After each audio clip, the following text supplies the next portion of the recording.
चलिए फिर आगे बात करते हैं AWS के ऊपर।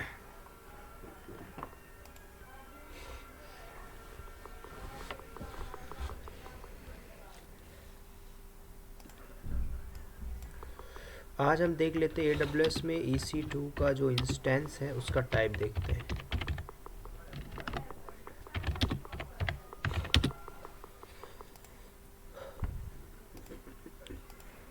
ये सारी चीज़ें इंटरव्यू में पूछ सकते हैं, इंस्टेंस टाइप, परचेसिंग ऑप्शन क्या क्या होते हैं, सारा कुछ। ठीक है, तो इसमें पहले इंस्टेंस टाइप के अंदर बात करते हैं। पहला जो आपकी कैटेगरी होती है जनरल पर्पस।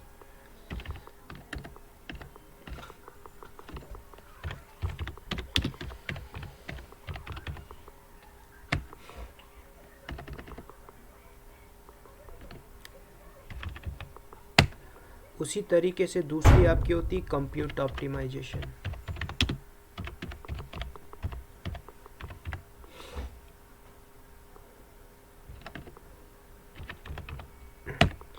तीसरा आपका होता है मेमोरी ऑप्टिमाइज।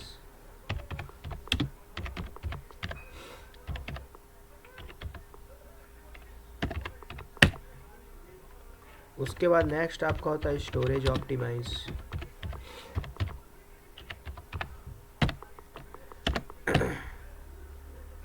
नेक्स्ट आपका होता है एस्केलेटेड कंप्यूटिंग।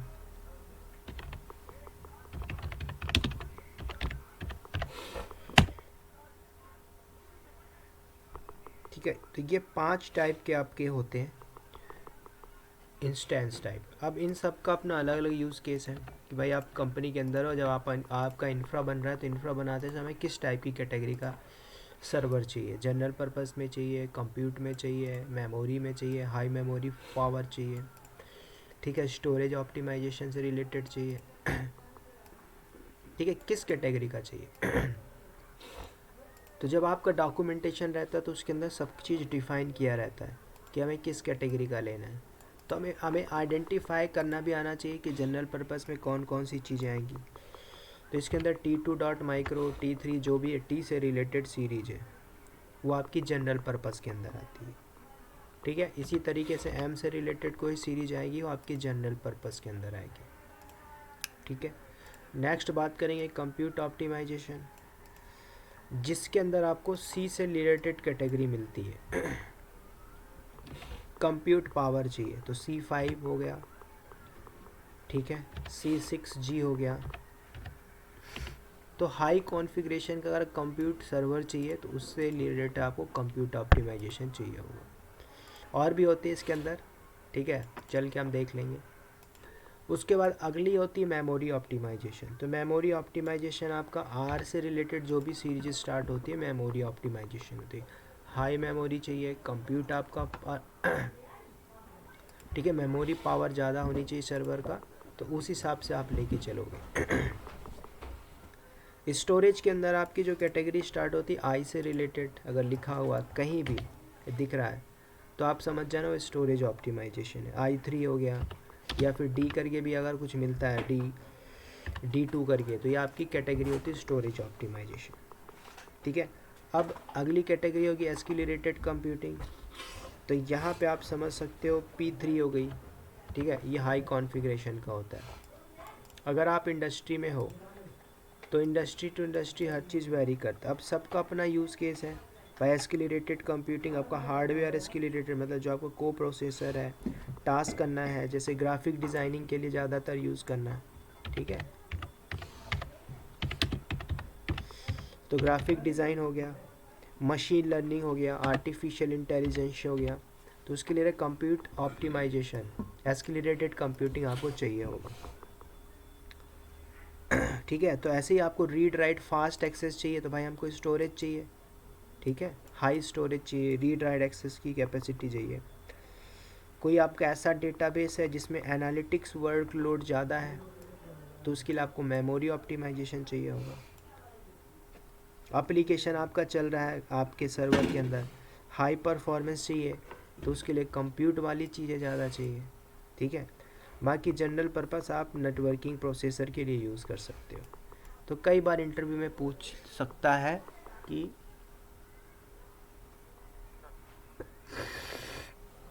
AWS इंस्टेंस के कौन कौन से टाइप होते हैं, ठीक है। तो कई बार लोग टाइप में कुछ और बता देते हैं, ठीक है। इसके बाद इसमें परचेसिंग ऑप्शन होता है, AWS EC2 के जो परचेसिंग ऑप्शन होते हैं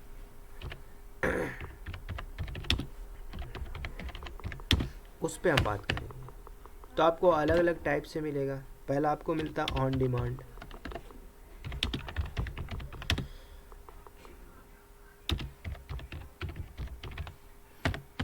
दूसरी कैटेगरी आपको मिलती है स्पॉट,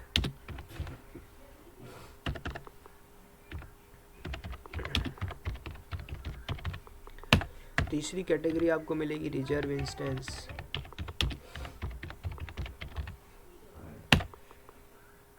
चौथी कैटेगरी आपको मिलेगी सेविंग प्लान,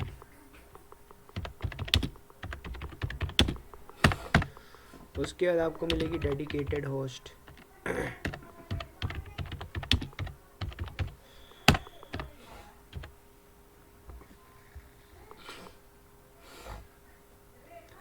उसके बाद आपको मिलेगा शेड्यूल इंस्टेंस।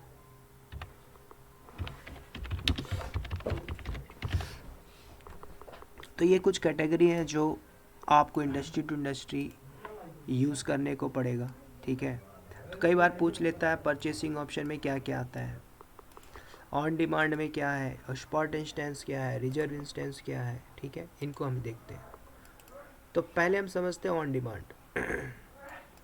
जो भी सर्विसेज आप यूज़ कर रहे हो, पे एज यू गो, उसको आप यूज़ करिए, उसका किराया दे दीजिए, वो था आपका ऑन डिमांड। तो ऑन डिमांड को हम थोड़ा सा समझते हैं। आपने एक सर्वर लिया ऑन डिमांड में, राइट, कहीं पे भी किसी भी रीजन के अंदर, अवेलेबिलिटी जोन के अंदर आप डिप्लॉय कर रहे हो, तो आपका ऑन डिमांड में एक सर्वर आपको मिलता है किसी न किसी रीजन के किसी न किसी अवेलेबिलिटी जोन के अंदर। वहाँ पे आप कोई भी सर्विसेज डिप्लॉय कर रहे हो, यूज़ कर रहे हो और पे कर रहे हो, पे एज यू गो, राइट। यहाँ पे जो चार्जेस है depends on AWS cloud, Azure cloud, Google, तीनों कॉम्पिटिटर है। पहले ऑर्ली बेसिस पे, तब सेकंड के बेस पे चार्जेस लग रहा है। यहाँ पे आपको कोई ऐसी लॉन्ग टर्म कमिटमेंट नहीं देता AWS कि भाई 5 साल के लिए चाहिए तो ऑन डिमांड नहीं दे रहा हूँ मैं, उसके लिए अलग कैटेगरी है, ठीक है। तो कोई भी ऐसी फ्लेक्सिबल वर्ड, टेस्टिंग हो गया, इंटरनल स्टेजिंग इन्वायरमेंट हो गया, टेस्टिंग हो गया, डेवलपमेंट के लिए हो गया, राइट। तो ये आप सारी चीज़ें यूज़ कर सकते हो ऑन डिमांड के अंदर शॉर्ट टर्म के लिए। तो यहाँ पे शॉर्ट पीरियड के लिए आप यूज़ कर सकते हो ऑन डिमांड, इस टाइप का सर्वर। अगर ऑन डिमांड में आपका पैसा लग रहा है 10 रुपये, मान के चले यहाँ पे 10 रुपये लग रहा है, तो स्पॉट में और कम आपको प्राइस मिलेगी, ठीक है। तो शॉर्ट पीरियड के लिए, टेस्टिंग के लिए, डेवलपमेंट के लिए एक सर्वर चाहिए तो ऑन डिमांड में आप डिप्लॉय कर लीजिए। कल को आपकी कंपनी में बोला जाता है काम करो, एक सर्वर दे दो डेवलपर के लिए, तो आपने ऑन डिमांड में दे दिया तो भी दिक्कत है, क्योंकि कंपनी के अंदर एक टीम बैठती है जो आपकी बिलिंग की टीम बैठती है, ठीक है। तो वो बिलिंग टीम सारी चीज़ें देखती हैं कि भाई क्या अननेसेसरी चल रहा है सर्वर के अंदर, प्रोडक्शन के अंदर, क्योंकि कॉस्ट जो है इंडस्ट्री के अंदर वो बचाना बहुत इंपॉर्टेंट होता है, कॉस्ट। तो कॉस्ट मैनेजमेंट, जो बिलिंग की टीम है, कॉस्ट मैनेजमेंट टीम रहती है, ठीक है। अगर इंडस्ट्री में बढ़िया इंडस्ट्री है तो रिसोर्स मैनेजमेंट टीम भी बैठा के रखती है, भाई अननेसेसरी रिसोर्स है, आपको इंटीमेट करना है, उसको डिलीट करना है, टर्मिनेट मारना है। क्यों करना है? क्योंकि भाई अगर कोई अननेसेसरी वॉल्यूम बढ़ा हुआ है और उसमें 50 GB का वॉल्यूम है, 2 GB यूज़ कर रहे हो, तो हम 48 GB का फालतू में कॉस्ट दे रहे हैं, कंपनी के लिए कहीं ना कहीं नुकसान है। तो ऑन डिमांड के अंदर आपको testing, development, short period of time के लिए आप इसको यूज़ कर सकते हो। वही आपको AWS बोलता है कि नहीं, आपको एक और फैसिलिटी देता हूँ मैं, आपको स्पॉट इंस्टेंस देता हूँ। स्पॉट मतलब क्या है? आप बिग बाज़ार में जाते तो वहाँ पे एक बाय 1 गेट 1 फ्री रहता है। क्यों? क्योंकि उसके पास इतनी बल्क क्वांटिटी रहती है ना, उसको बेचने के लिए फिर वो सस्ता माल कर देता है।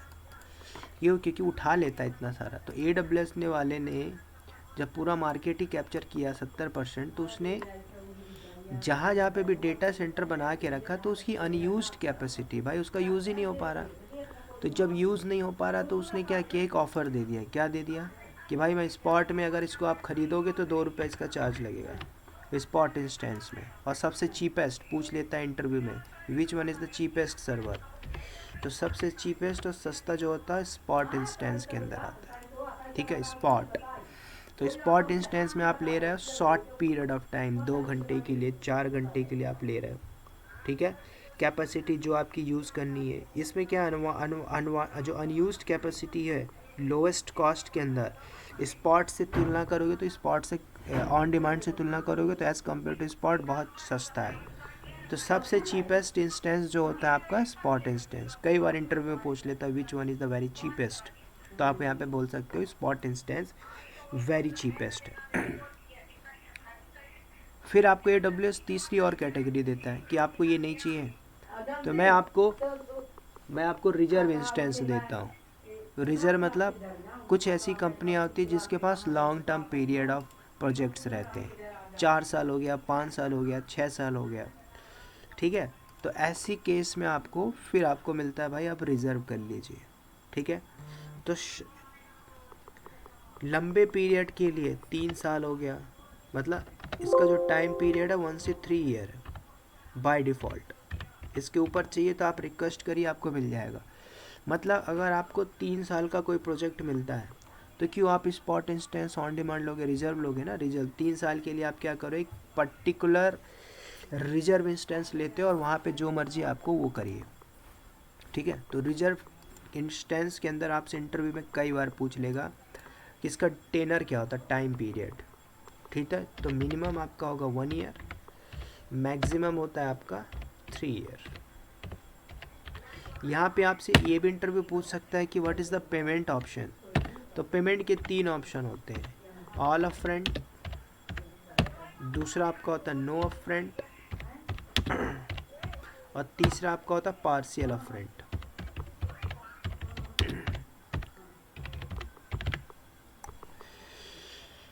तीनों को समझ लेते हैं। आपको जाना है क्या, दिल्ली में M2M या फिर गोदरेज प्रॉपर्टी खरीदनी है। तो जब आप प्रॉपर्टी लेने जाओगे तो आपके पास 3 ऑप्शन रहता है।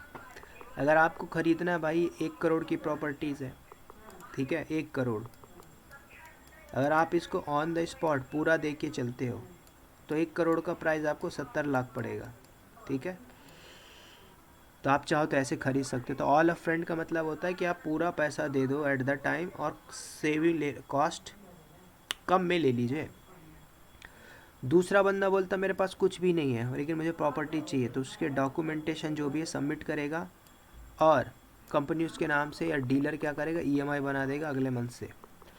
तीसरे ऐसे भी बंदे होते हैं जिनके पास 2 लाख है लेकिन उनको करोड़पति वाला फ्लैट चाहिए, तो अपना 2 लाख दे देंगे, बाकी अगले महीने से EMI बना लेंगे। कहने का मतलब ये है कि आपके पास पेमेंट के 3 ऑप्शन मिलते हैं। ऑल अप फ्रंट पूरा एक बार में दे दो, नो अप फ्रंट EMI बनवा लीजिए, पार्शियल अप फ्रंट कुछ जमा कर दो, बाकी का EMI पे करते रहो, ठीक है। तो तीसरा आपका होता है रिजर्व इंस्टेंस। तो रिजर्व इंस्टेंस के अंदर मिनिमम 1 मैक्सिमम 3 साल टेनर जो होता है। पेमेंट के जो ऑप्शन होते हैं ये 3 ऑप्शन होते हैं, चल के हम देखेंगे। उसके बाद अगली कैटेगरी होती है सेविंग प्लान। तो इंडस्ट्री में रहोगे तो आप इस सेविंग प्लान को यूज़ कर पाओगे। मैं यहाँ पे दिखा नहीं पाऊँगा क्योंकि कंपनी का अकाउंट रहेगा, तो कंपनी इसको लेके चलती है सेविंग प्लान, ठीक है। एज़ कम्पेयर टू जो आप सर्वर ले रहे हो तो कंपनी इसमें और रिलैक्सेशन देती है सेविंग प्लान के अंदर। तो सेविंग प्लान आपका यहाँ पे परचेस जो कंप्यूट पावर होगा वो कमिटमेंट कराएगी, अमाउंट ऑफ कितना यूज़ करते हो पर आवर बेसिस पे जो डॉलर होगा। यहाँ पे 1 से 3 साल की जो टर्म होगी रिसीव होगी, आप सेविंग प्लान से अप्लाई कर सकते हो जो आप इंस्टेंस टाइप में लोगे। तो जैसे रिजर्व इंस्टेंस है ऐसे भी आपको यहाँ पे एक सेविंग प्लान में टर्म दे देता है कि यहाँ से सर्वर ले लीजिए और डिप्लॉय कर लीजिए, ठीक है। तो अगर आप फ्री टियर के अंदर जाओगे यहाँ पे अगर मिलता है अच्छी बात है,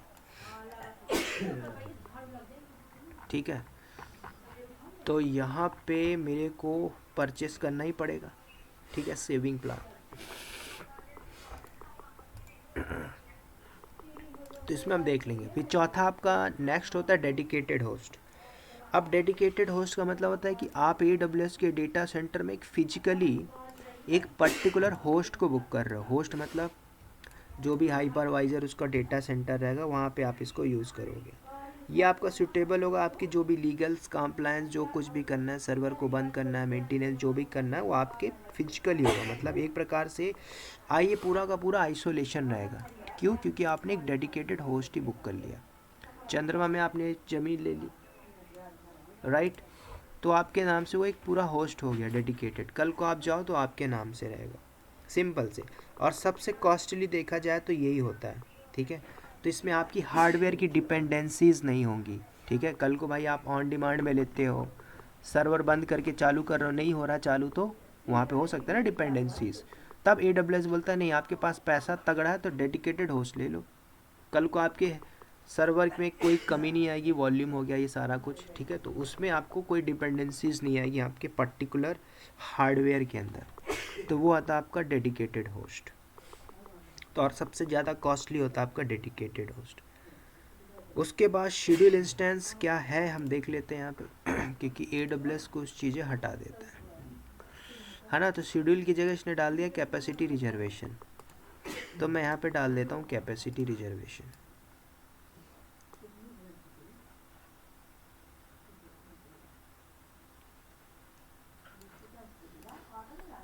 यहाँ पे आपका नेक्स्ट कैपेसिटी। अब कैपेसिटी मतलब भाई आपको पता है कि आपके पास 6 महीने का प्रोजेक्ट है, तो 6 महीने के लिए आप क्या करोगे, एक रिजर्वेशन कर रहे हो for this short period of time, ठीक है। तो कैपेसिटी रिजर्वेशन भी आपका एक प्रकार से है कि भाई इसमें आप जो प्रोजेक्ट ले रहे हो कितने टाइम के लिए, 6 महीने के लिए, 1.5 साल के लिए, या फिर कुछ ऐसे प्रोजेक्ट्स होते हैं, ठीक है, कि भाई हमें 4 महीने के लिए करने हैं, 4 महीने के बाद हम 2 महीने एक्सटेंड करना चाहते हैं। तो इसमें क्या रहता है कैपेसिटी रिजर्वेशन के अंदर, आप उसमें एक टाइम डेडलाइन दे देते हो कि भाई 2025 में 2025 में 1 जनवरी को हमारा प्रोजेक्ट एंड हो जाएगा। तो इस टाइम में क्या होगा, ऑटोमेटिक ये अपने आप डिलीट हो जाएगा, क्या हो जाएगा, अपने आप बंद हो जाएगा ये। तो कुछ चीज़ें यहाँ पे होती हैं कि भाई आपने एक डेडलाइन डाल दी, या फिर आप चाहो कि प्रोजेक्ट होने के बाद मैं मैनुअली इसको बंद करूँ, ठीक है, सो दैट मुझे कॉस्ट ना देना पड़े। वो आपका होता है कैपेसिटी रिजर्वेशन के अंदर। अब इनको हम चल के थोड़ा देख लेते हैं। क्यों? क्योंकि मैं इनको डिप्लॉय तो करूँगा नहीं, रिजर्व इंस्टेंस में लूँगा नहीं। जहाँ पे हमें ज़रूरत पड़ेगी वहाँ पे हम लेके चलेंगे, जहाँ पे लैब की ज़रूरत पड़ेगी, अदरवाइज़ ज़रूरत नहीं है, ठीक है। अब चल के हम 1 बाय 1 देख लेते हैं। पहले ये कैटेगरी देख लेते हैं इंस्टेंस की। तो जब आप इंस्टेंस लॉन्च करते हो, यहाँ पे भी आ जाओ, नीचे टाइप है तो टाइप के अंदर भी आ जाओ। तो टाइप के अंदर जो भी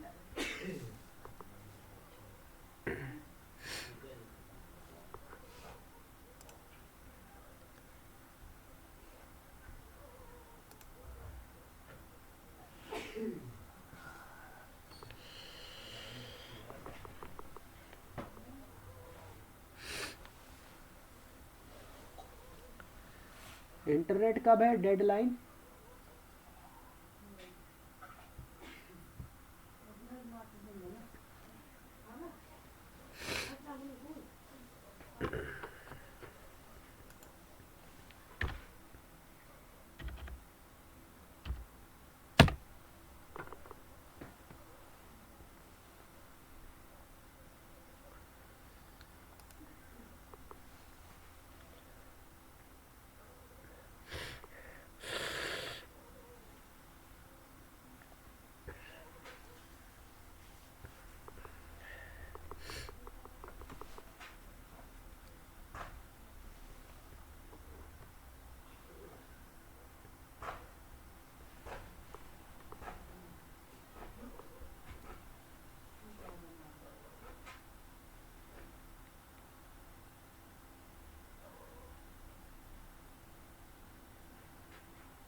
इसके ऊपर सबसे पहले आपको समझना होगा AWS ट्रस्टेड एडवाइजर, ठीक है।